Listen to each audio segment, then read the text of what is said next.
Hello hi welcome back to our channel. This is Aswathy Rajith. എല്ലാവരും സുഖമായിരിക്കുന്നു, സന്തോഷമായിട്ടിരിക്കുന്നു എന്ന് വിചാരിക്കുന്നു. ഞാൻ നല്ല അടിപൊളിയായിട്ട് പോകുന്നു കേട്ടോ. ഇന്നത്തെ വീഡിയോ എന്ന് പറയുന്നത് നമ്മളെപ്പോഴും നമ്മുടെ ഒരു ഡയറ്റ് പ്ലാൻ പറയുമ്പോഴായിക്കോട്ടെ, അല്ലെങ്കിൽ ഞാൻ എൻ്റെ വാട്ട് ഐറ്റിനിടെ എപ്പോഴും ഞാൻ സ്ട്രെസ് ചെയ്ത് പറയുന്ന ഒരു കാര്യമാണ്, നമ്മളെപ്പോഴും നമ്മുടെ ഡയറ്റിൽ പ്രോട്ടീൻ ഇൻക്ലൂഡ് ചെയ്യണം. പറ്റുവാണെങ്കിൽ എല്ലാ മീൽസിലും നമ്മൾ പ്രോട്ടീൻ ഇൻക്ലൂഡ് ചെയ്യണം എന്നുള്ള കാര്യം.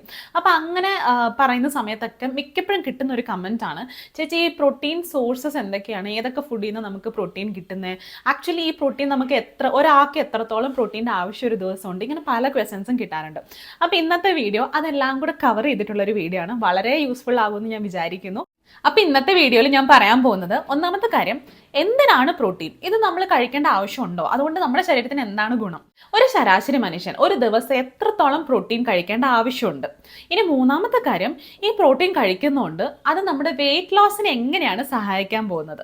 ഇനി നാലാമത്തെ കാര്യം, അവസാനത്തെ വിഷയം എന്താണെന്ന് വെച്ചിട്ടുണ്ടെങ്കിൽ, ഏതൊക്കെയാണ് പ്രോട്ടീൻ സോഴ്സസ്, എങ്ങനെയെല്ലാം നമ്മുടെ ശരീരത്തിലേക്ക് നമുക്ക് പ്രോട്ടീൻ കൊടുക്കാം, ഏതെല്ലാം ഭക്ഷണത്തിൽ കൂടെ നമുക്ക് പ്രോട്ടീൻ കൊടുക്കാം എന്നുള്ളതാണ് നാലാമത്തെ പോയിന്റ്. സോ ഈ 4 കാര്യങ്ങളാണ് ഇന്നത്തെ വീഡിയോയിൽ കവർ ചെയ്യാൻ പോകുന്നത്. ഞാൻ ആദ്യം പറഞ്ഞ പോലെ വീഡിയോ നല്ല യൂസ്ഫുൾ ആകുമെന്ന് ഞാൻ വിചാരിക്കുന്നു. So let's start our video.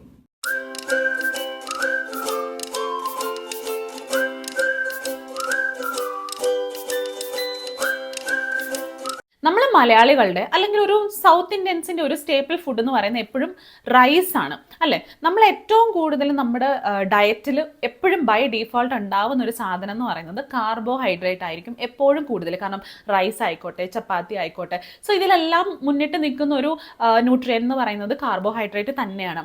നമ്മൾ വേണമെന്ന് വെച്ചിട്ട്, അതായത് ഒരു കോൺഷ്യസ് ആയിട്ട് പ്രോട്ടീൻ ആഡ് ചെയ്തെങ്കിൽ മാത്രമേ നമ്മളൊരു ഡെയിലി എല്ലാ ദിവസവും പ്രോട്ടീൻ നമ്മുടെ ഉള്ളിലേക്ക് ചെല്ലുന്നുള്ളൂ. ഇനി ഈ പ്രോട്ടീൻ എന്ന് പറയുന്നത് ഈ ബോഡി ബിൽഡ് ചെയ്യുന്നവർക്ക്, അല്ലെങ്കിൽ എന്താ പറയുക, ജിമ്മിൽ പോയി വർക്കൗട്ട് ചെയ്യുന്നവർക്ക് വേണ്ടി മാത്രം ഉള്ളതാണെന്നുള്ളൊരു തെറ്റിദ്ധാരണ എപ്പോഴും ഉണ്ട് കേട്ടോ. പക്ഷെ അത് അങ്ങനെയല്ല. പ്രത്യേകിച്ച് വെയിറ്റ് ലോസിന് ട്രൈ ചെയ്യുന്നവർക്ക് ഒട്ടും ഒഴിച്ചുകൂടാൻ പറ്റാത്തൊരു സംഭവം, അല്ലാന്നുണ്ടെങ്കിൽ ഒരു സീക്രട്ട് വെപ്പൺ എന്ന് പറയുന്നത് പ്രോട്ടീൻ തന്നെയാണ്. ഈ പ്രോട്ടീൻ ഉണ്ടല്ലോ, നമ്മൾ ഒരുപാട് നേരത്തേക്ക് വിശക്കാതെ നോക്കും. അതായത് കൂടുതലും നമ്മളൊരു എപ്പോഴും ഒരു ഫുള്ളർ ആയിട്ടുള്ള ഒരു ഫീലിംഗ് തരാൻ സഹായിക്കുന്ന ഒന്നാണ് പ്രോട്ടീൻ.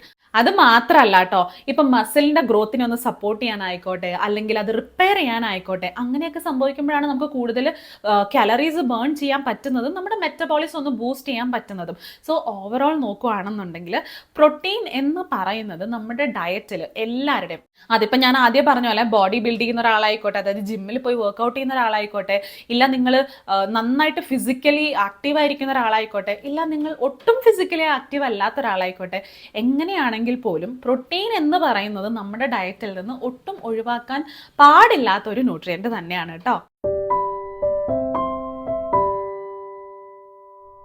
ഇനി ഒരു ശരാശരി ആൾക്ക് ഒരു ദിവസം എത്ര പ്രോട്ടീൻ്റെ ആവശ്യം ഉണ്ടെന്നുള്ളത് നോക്കാം.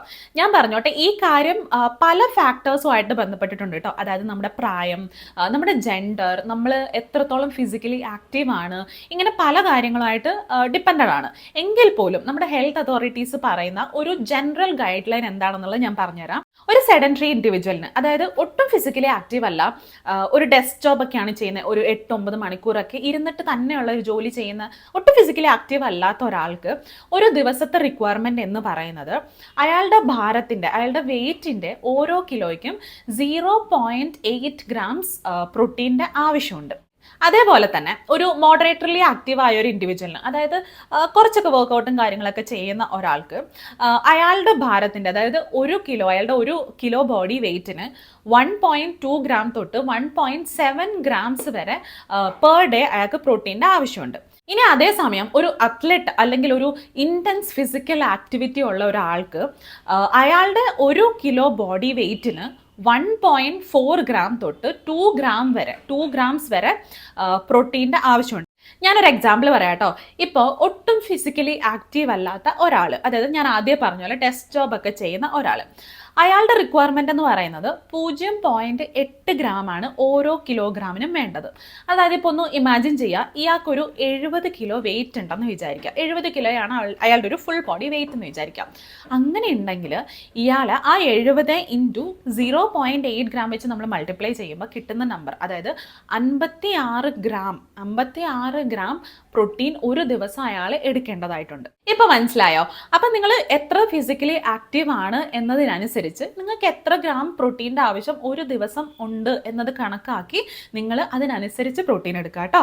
വേറൊരു കാര്യം എന്താ അറിയോ, ഒരു വെജിറ്റേറിയനെ അപേക്ഷിച്ചിട്ട് ഒരു നോൺ വെജിറ്റേറിയൻ ആയിരിക്കും പ്രോട്ടീൻ അധികം എഫേർട്ട് ഇടാതെ തന്നെ ഡയറ്റിൽ ഉൾപ്പെടുത്താൻ പറ്റും. അതായത് ഞാൻ എന്താ അങ്ങനെ പറഞ്ഞതെന്ന് വെച്ചിട്ടുണ്ട്, ഇപ്പോൾ ഒരു 100 ഗ്രാം ചിക്കനിലുള്ള പ്രോട്ടീൻ്റെ അളവും അതേസമയം ഒരു 100 ഗ്രാം നമ്മുടെ കടലയിലോ പരിപ്പിലോ ഒക്കെയുള്ള പ്രോട്ടീൻ്റെ അളവും വളരെ വ്യത്യസ്തമാണ്. അപ്പോൾ ഒരു നോൺ വെജിറ്റേറിയന് പ്രോട്ടീൻ എടുക്കുക എന്ന് പറയുന്നത് കുറച്ചുകൂടെ എളുപ്പമായ ഒരു കാര്യമായിരിക്കും. അപ്പം എന്തായാലും നമുക്കിനി അടുത്തായിട്ട് ഈ പ്രോട്ടീൻ കഴിക്കുന്നത് കൊണ്ട് അത് നമ്മുടെ വെയിറ്റ് ലോസിന് എങ്ങനെ സഹായിക്കുന്നു എന്നതിനെ പറ്റി നോക്കാം. അതിൽ ആദ്യത്തെ കാര്യം എന്താ അറിയോ, നമ്മൾ പ്രോട്ടീൻ കൂടുതൽ അടങ്ങിയിട്ടുള്ള ഒരു മീൽ നമ്മൾ എടുക്കുകയാണെന്നുണ്ടെങ്കിൽ നമുക്ക് പെട്ടെന്ന് തന്നെ നമ്മൾ ഫുള്ളായൊരു ഫീലിംഗ് ഉണ്ടാവും. മാത്രമല്ല ആ ഫീലിംഗ് കുറേ നേരത്തേക്ക് ഉണ്ടാവും. അതായത് നമുക്ക് ഇടയ്ക്കിടയ്ക്കുള്ള ഒരു വിശപ്പ് തോന്നത്തുണ്ടാവത്തില്ല, ആ ക്രേവിങ്സ്, ഈ ഇടയ്ക്ക് എപ്പോഴും നമ്മൾക്ക് തോന്നുന്നൊരു സംഭവമല്ലേ, ഇടയ്ക്കിടയ്ക്ക് ഇങ്ങനെ ഒരു ചില കൊതിയൊക്കെ തോന്നുന്നില്ലേ, അതൊക്കെ തടയാനായിട്ട് നിങ്ങൾ അതിന് മുമ്പുള്ള മീൽ നല്ല ഹൈ പ്രോട്ടീൻ റിച്ച് ആയിട്ടുള്ള മീൽ എടുക്കുകയാണെന്നുണ്ടെങ്കിൽ ഈ ഇടയ്ക്കിടയ്ക്കുള്ള കൊതി, ഇടയ്ക്കിടയ്ക്കുള്ള വിശപ്പ്, ഈ സംഭവങ്ങളൊക്കെ അങ്ങ് ഒഴിവായി കിട്ടും. അങ്ങനെ വരുമ്പോൾ എന്താ സംഭവിക്കുക, നമ്മൾ ഒരു ദിവസം എടുക്കുന്ന ഇൻടേക്ക് ചെയ്യുന്ന കാലറീൻ്റെ അളവ് കുറവായിരിക്കുകയും ചെയ്യും. അറ്റ് ദ സെയിം ടൈം നമുക്ക് വിശക്കത്തുമില്ല. കുറഞ്ഞ അളവിൽ ഭക്ഷണം കഴിക്കുന്നുള്ളൂ, പക്ഷെ നമ്മൾ വിശക്കത്തുമില്ല. അങ്ങനെയുണ്ട്. അത് അൾട്ടിമേറ്റ്ലി നമുക്ക് വെയിറ്റ് ലോസിന് സഹായിക്കും. ഇനി പ്രോട്ടീൻ കൂടുതൽ കഴിക്കുകയാണെന്നുണ്ടെങ്കിൽ അത് നമ്മുടെ മെറ്റബോളിസം ബൂസ്റ്റ് ചെയ്യും. അതെങ്ങനെയാണെന്നറിയോ, നമ്മുടെ കാർബോഹൈഡ്രേറ്റ് ആയിക്കോട്ടെ, ഫാറ്റ് ആയിക്കോട്ടെ, ഇല്ലെ ഫൈബറൊക്കെ, അതിനേക്കാളൊക്കെ ഉപരി ഈ പ്രോട്ടീനൊരു തെർമിക്കൽ എഫക്റ്റ് ഉണ്ട്. ഈ തെർമിക്കൽ എഫക്റ്റ് എന്താണെന്ന് വെച്ചിട്ടുണ്ടെങ്കിൽ ഈ പ്രോട്ടീൻ ഒന്ന് ഡൈജസ്റ്റ് ആവാനായിട്ട് നമ്മുടെ ശരീരം കൂടുതലായിട്ട് കാലറീസ് ബേൺ ചെയ്യേണ്ട കാര്യമുണ്ട്. ഇനി നമ്മൾ പ്രോട്ടീൻ കൂടുതലായിട്ട് കഴിക്കുകയാണെന്നുണ്ടെങ്കിൽ അത് നമ്മുടെ ലീൻ മസിൽ മാസിനെ പ്രിസർവ് ചെയ്യാൻ സഹായിക്കും. അതെന്താ സംഭവം എന്നറിയോ, നമ്മൾ വെയിറ്റ് ലോസിലുള്ള സമയത്തുണ്ടല്ലോ, നമ്മുടെ ശരീരത്തിന് വേണ്ട എനർജി എവിടുന്നാണ് കിട്ടുന്നത്, ഓൾറെഡി സ്റ്റോർ ചെയ്ത് വെച്ചേക്കുന്ന ഫാറ്റും പിന്നെ നമ്മുടെ മസിൽ ടിഷ്യൂസും ബ്രേക്ക് ഡൗൺ ചെയ്തിട്ടാണ് ശരീരം അതിന് വേണ്ട എനർജി കണ്ടെത്തുന്നത്. അപ്പോൾ ഈ റെസ്റ്റിലുള്ള സമയത്ത് ഫാറ്റ് ടിഷ്യൂസ് ബേൺ ചെയ്യുന്ന കാലറീസിനെ കഴിഞ്ഞും കൂടുതലായിരിക്കും മസിൽ ടിഷ്യൂസ് ബേൺ ചെയ്യുന്ന കാലറീസിന്റെ അളവ് എന്നുള്ളത്. അതുകൊണ്ട് തന്നെ നമ്മുടെ മസിൽ ടിഷ്യൂസിനെ, അതായത് ലീൻ മസിൽ മാസ് പ്രിസർവ് ചെയ്യുക എന്ന് പറയുന്നത് വളരെ ഇമ്പോർട്ടൻ്റ് ആണ്. കാരണം അത് നമ്മുടെ മെറ്റബോളിക് റേറ്റ് കൂട്ടാൻ ഒരുപാട് സഹായിക്കും. മെറ്റബോളിക് റേറ്റ് കൂടുതലാണെങ്കിൽ നമുക്ക് എല്ലാവർക്കും അറിയാലോ, അത് ഇവഞ്ച്വലി നമ്മുടെ വെയിറ്റ് ലോസിന് ഹെൽപ്പ് ചെയ്യും. ഇനി ഇതേപോലെ ഈ പ്രോട്ടീൻ കൂടുതലായിട്ട് കഴിക്കുകയാണെന്നുണ്ടെങ്കിൽ നമ്മുടെ അപ്പറ്റൈറ്റ് ഹോർമോൺസിനെ റെഗുലേറ്റ് ചെയ്യാനായിട്ട് ഇത് നമ്മളെ സഹായിക്കും. 2 അപ്പറ്റൈറ്റ് ഹോർമോൺസ് ആണ് കേട്ടോ. ഒന്ന് ഗ്രലിൻ. ഈ ഗ്രലിൻ എന്ന് പറയുന്ന ഹോർമോണാണ് നമുക്ക് ഇടയ്ക്കിടയ്ക്ക് ഈ വിശപ്പ് തോന്നിപ്പിക്കുന്ന ആ സംഭവം ഉണ്ടാക്കുന്നത്. ഇനി ലെപ്റ്റിൻ. ലെപ്റ്റിൻ എന്ന് പറയുന്നത് നമ്മൾ എപ്പോഴും ഒരു ഞാൻ പറഞ്ഞില്ല, ആദ്യം പറഞ്ഞ പോലെ എപ്പോഴും ഒരു ഫുൾ ആയിട്ടുണ്ട് എന്നുള്ള ആ ഒരു ഫീലിങ്സ് തോന്നിപ്പിക്കുന്നതാണ് ലെപ്റ്റിൻ എന്ന് പറയുന്നത്. സോ നമ്മൾ പ്രോട്ടീൻ കൂടുതലായിട്ട് കഴിക്കുകയാണെന്നുണ്ടെങ്കിൽ ഈ ഗ്രലിൻ എന്ന് പറയുന്ന ഹോർമോണിൻ്റെ അളവ് കുറച്ചിട്ട് ലെപ്റ്റിൻ എന്ന് പറയുന്ന ഹോർമോണിൻ്റെ അളവ് കൂട്ടാനായിട്ട് നമ്മളെ പ്രോട്ടീൻ സഹായിക്കും. അപ്പോൾ അത് ഇവഞ്ച്വലി നമ്മുടെ വെയിറ്റ് മാനേജ്മെന്റിന് ഒരുപാട് സഹായിക്കും. അപ്പോൾ പ്രോട്ടീൻ എങ്ങനെയാണ് നമ്മളെ വെയിറ്റ് ലോസിൽ സഹായിക്കുക എന്നുള്ളത് നമുക്ക് മനസ്സിലായി. ഇനി നോക്കാൻ പോകുന്നത് ഏതൊക്കെ ഫുഡ് വഴി നമുക്ക് പ്രോട്ടീൻ നമ്മുടെ ശരീരത്തിലേക്ക് കൊടുക്കാം, അതായത് എന്തെല്ലാം ഫുഡ് ഇൻക്ലൂഡ് ചെയ്തിട്ടുണ്ടെങ്കിലാണ് നമുക്ക് ഒരു daily requirement of protein meet ചെയ്യാൻ പറ്റുക എന്നുള്ളത് നോക്കാം. സോ ആദ്യത്തെ ഫുഡ് ഐറ്റം എന്ന് പറയുന്നത് ചിക്കൻ. അതായത് 100 ഗ്രാം ചിക്കനിലുള്ളത് 31 ഗ്രാം പ്രോട്ടീനാണ്. അതായത് ഇപ്പോൾ ഞാൻ ആദ്യം പറഞ്ഞ പോലെ അധികം ഫിസിക്കൽ ആക്ടിവിറ്റി ഒന്നും ഇല്ലാത്ത ഒരാൾക്ക് ഒരു ദിവസത്തെ റിക്വയർമെൻറ്റ് എന്ന് പറയുന്നത് വെറും 56 ഗ്രാം പ്രോട്ടീനാണ്. ആ 56 ഗ്രാം പ്രോട്ടീൻ 100 ഗ്രാം ചിക്കൻ കഴിച്ചാൽ തന്നെ അതിൽ നിന്ന് തന്നെ ഒരു 31 ഗ്രാം പ്രോട്ടീൻ്റെ അളവ് കിട്ടും. ഈ 31 ഗ്രാം പ്രോട്ടീൻ എന്ന് പറയുന്നത് നമ്മൾ സെലക്ട് ചെയ്യുന്ന ചിക്കൻ അനുസരിച്ചിരിക്കട്ടെ. ഇപ്പം ആ ചിക്കനിൽ സ്കിൻ കൂടുതലാണെന്നുണ്ടെങ്കിൽ ഫാറ്റിൻ്റെ അളവ് കൂടുതലായിരിക്കും. അപ്പം ഇങ്ങനെയൊക്കെ വരുമ്പോൾ പ്രോട്ടീൻ്റെ അളവ് കുറവായിരിക്കും കേട്ടോ. സോ ഇതൊന്നും സ്കിൻ ബോണൊന്നും ഇല്ലാത്ത ഒരു 100 ഗ്രാം ചിക്കനിലാണ് 31 ഗ്രാംസ് ഓഫ് പ്രോട്ടീൻ ഉണ്ടാവുക. ഇനി അടുത്ത പ്രോട്ടീൻ സോഴ്സ് എന്താ അറിയോ, എഗ്സ്. അത്യാവശ്യം ഒരു വലിയ മുട്ടയിൽ 6 ഗ്രാം പ്രോട്ടീൻ അടങ്ങിയിട്ടുണ്ട്.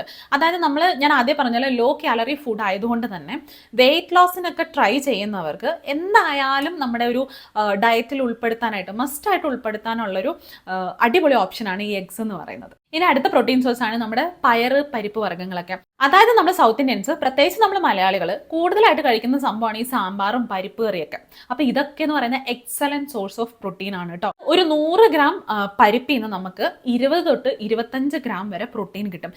സോ നമ്മുടെ ഒരു ഡെയിലി റിക്വയർമെന്റ് ഓഫ് പ്രോട്ടീൻ മീറ്റ് ചെയ്യാനായിട്ട് നമുക്ക് പരിപ്പും പയറൊക്കെ കൂടുതലായിട്ട് നമ്മുടെ ഭക്ഷണത്തിൽ ഉൾപ്പെടുത്താം. ഒരു എക്സലന്റ് സോഴ്സ് ഓഫ് പ്രോട്ടീൻ ആണ് പനീർ എന്ന് പറയുന്നത്. അതായത് നമ്മളൊരു 100 ഗ്രാം പനീർ കഴിക്കുകയാണെന്നുണ്ടെങ്കിൽ അതിൽ നിന്ന് നമുക്ക് 18 ഗ്രാം പ്രോട്ടീൻ നമ്മുടെ ഉള്ളിലേക്ക് ചെല്ലും. ഇനി ലാസ്റ്റ് ഓപ്ഷൻ ലാസ്റ്റ് ഓപ്ഷൻ എന്ന് പറയുമ്പോൾ ആകെ 5 പ്രോട്ടീൻ സോഴ്സസേ ഉള്ളൂ എന്നല്ല കേട്ടോ.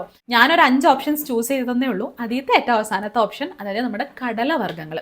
ഈ 1 കപ്പ് കടല എന്ന് പറയുമ്പോൾ ഏകദേശം ഒരു 100-150 ഗ്രാം കടല ഉണ്ടാവും കേട്ടോ. ഈ 100-150 ഗ്രാം കടലയിൽ നിന്ന് നമുക്കൊരു 15 ഗ്രാം പ്രോട്ടീൻ കിട്ടും. അത് മാത്രമല്ല ഈ കടലവർഗ്ഗങ്ങളിലൊക്കെ ധാരാളം വിറ്റാമിനും മിനറൽസും ഒക്കെ അടങ്ങിയിട്ടുണ്ട്. മാത്രമല്ല ഹൈ ഫൈബർ ആണ്. അതുകൊണ്ട് തന്നെ നമ്മൾ ഒരുപാട് നേരത്തേക്ക് വിശക്കാതെ നോക്കാനൊക്കെ ഈ കടലയൊക്കെ കൂടുതലായിട്ട് കഴിക്കുന്നത് നമ്മളെ സഹായിക്കും കേട്ടോ. ഓൾ റൈറ്റ്, അപ്പം ഞാൻ ആദ്യം പറഞ്ഞ പോലെ പറ്റുവാണെന്നുണ്ടെങ്കിൽ നമ്മുടെ എല്ലാ മീൽസിലും പ്രോട്ടീൻ ഇൻക്ലൂഡ് ചെയ്യാൻ ശ്രദ്ധിക്കുക. അപ്പോൾ ഇന്നത്തെ വീഡിയോ നിങ്ങൾക്ക് എല്ലാവർക്കും യൂസ്ഫുൾ ആയിട്ടുണ്ടാവും എന്ന് വിചാരിക്കുന്നു. യൂസ്ഫുൾ ആയെന്നുണ്ടെങ്കിൽ ചാനൽ സബ്സ്ക്രൈബ് ചെയ്യുക, ലൈക്ക് ചെയ്യുക, ഫ്രണ്ട്സിനൊക്കെ ഷെയർ ചെയ്ത് കൊടുക്കുക. Also connect with me in Instagram ID ഞാൻ ഡിസ്ക്രിപ്ഷൻ ബോക്സിൽ മെൻഷൻ ചെയ്തേക്കാം കേട്ടോ. അപ്പോൾ ഞാൻ ഇതേപോലെ യൂസ്ഫുൾ ആയിട്ടുള്ള വേറൊരു ടോപ്പിക്കായിട്ട് പെട്ടെന്ന് തന്നെ വരുന്നതായിരിക്കും. അതുവരേക്കും ടാറ്റാ ബൈ.